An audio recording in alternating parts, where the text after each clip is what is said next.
আসসালামু আলাইকুম football fans, আমাদের চ্যানেলের আরও একটি নতুন ভিডিওতে আপনাদের সবাইকে স্বাগতম।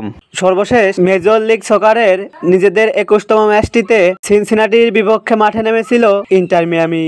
সেই ম্যাচটিতে অবশ্য ইন্টার মিয়ামির ঘরের মাঠে গোলশূন্য ড্রতে শেষ হয় ম্যাচটি।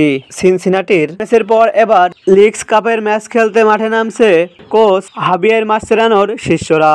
আজকের এই ভিডিওতে আলোচনা করব ইন্টার মিয়ামির পরবর্তী ম্যাচটি কাদের বিপক্ষে এবং ম্যাচটি কবে কোথায় কখন অনুষ্ঠিত হবে তা নিয়ে। মূল ভিডিওটি শুরু করার আগে আপনি আমাদের চ্যানেলে নতুন দর্শক হয়ে থাকলে চ্যানেলটি সাবস্ক্রাইব করে পাশেই থাকুন। মেজর লিগ সকারের ম্যাচের পর এবার লিগস কাপের হাই ভোল্টেজ ম্যাচটিতে এফসি আল্টাসের বিপক্ষে মাঠে নামবে ইন্টার মিয়ামি। প্রথমবারের মতো কোনো প্রতিযোগিতামূলক ম্যাচ খেলতে একে অন্যের মুখোমুখি হবে দল দুইটি। ইন্টার মিয়ামি নিজেদের খেলা শেষ 5টি ম্যাচের মধ্যে 3টি ম্যাচে জয়, 1টি ম্যাচে পরাজয় এবং বাকি 1টি ম্যাচ হয়েছে ড্র। অপরদিকে এফসি আল্টাস নিজেদের খেলা শেষ 5টি ম্যাচের মধ্যে 2টি ম্যাচে জয়, 1টি ম্যাচে পরাজয় এবং বাকি 1টি ম্যাচ ড্র করে।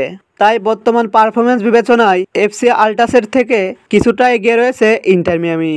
ইন্টার মিয়ামি বনাম এফসি আল্টাসের মধ্যকার লিগস কাপের হাই ভোল্টেজ এই ম্যাচটি খেলা হবে ইন্টার মিয়ামির হোম গ্রাউন্ড সেজ স্টেডিয়ামে এবং এই ম্যাচটি অনুষ্ঠিত হবে বাংলাদেশ সময় অনুযায়ী আগামী 31শে জুলাই বৃহস্পতিবার সকাল 5টা 30 মিনিটে।